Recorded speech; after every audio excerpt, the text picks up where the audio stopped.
নমস্কার বন্ধুরা, এটা আমি অ্যাকচুয়ালি বানিয়েছি রবীন্দ্রনাথ আমাদের প্রিয় কবি ছিলেন এবং আমার ওনার প্রতি শ্রদ্ধা জ্ঞাপন করার জন্য আমি এই রবীন্দ্রনাথকে আমি ভাবলাম যে একটু মাছের আঁশ দিয়ে রবীন্দ্রনাথ বানাই।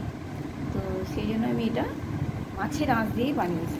মাছের আঁশ এটা হচ্ছে মাছের আঁশ। দেখুন, আমরা যে মাছ খাই, মানে আমরা যে মাছ খাই, মাছ যেটা উপরকার সেলগুলো যেটা আমরা ফেলে দিই, সেই ফেলে দেওয়া জিনিসকে ইউজ করে আমি এই রবীন্দ্রনাথটি বানিয়েছি। ঠিক আছে, এইটা সত্যি করেই সুন্দর হয়েছে এবং আপনাদের কেমন লাগছে সেটা জানাবেন। আর আমি পুষ্পা ঠাকুর, আমি পূর্ব বর্ধমান, ওয়েস্ট বেঙ্গল, নতুনগঞ্জে বসবাস করি। আমি সাধারণত মাছের আঁশ আর মাছের আঁশের জুয়েলারি আর গিফট আইটেম বানাই।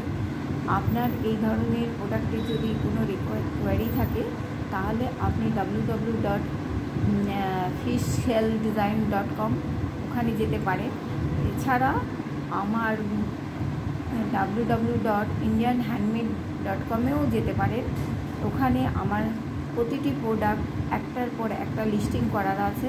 আপনারা যদি ওখান থেকে পারচেস করেন তাহলে আপনাদের ডেলিভারি চার্জটা একদম সম্পূর্ণ বিনামূল্যে পাওয়া যাবে। মানে ডেলিভারি চার্জ আপনার বাড়িতে পৌঁছে যাবে, কিন্তু তার জন্য কোনো পয়সা খরচা করতে হবে না। আর এটা কী বলে, এছাড়া আপনি আমার হোয়াটসঅ্যাপ নাম্বারেও কন্ট্যাক্ট করতে পারেন, ওখান থেকেও আপনি নিতে পারেন। আর আমার এই চ্যানেলটিকে আপনারা দয়া করে একটু সাবস্ক্রাইব করে দেবেন, বেল আইকনটাকে প্রেস করে দেবেন আর বেশি বেশি করে শেয়ার করে দেবেন, যাতে আমার প্রোডাক্ট আপনাদের কাছে সহজভাবে পৌঁছে যায়। ভালো থাকবেন, নমস্কার।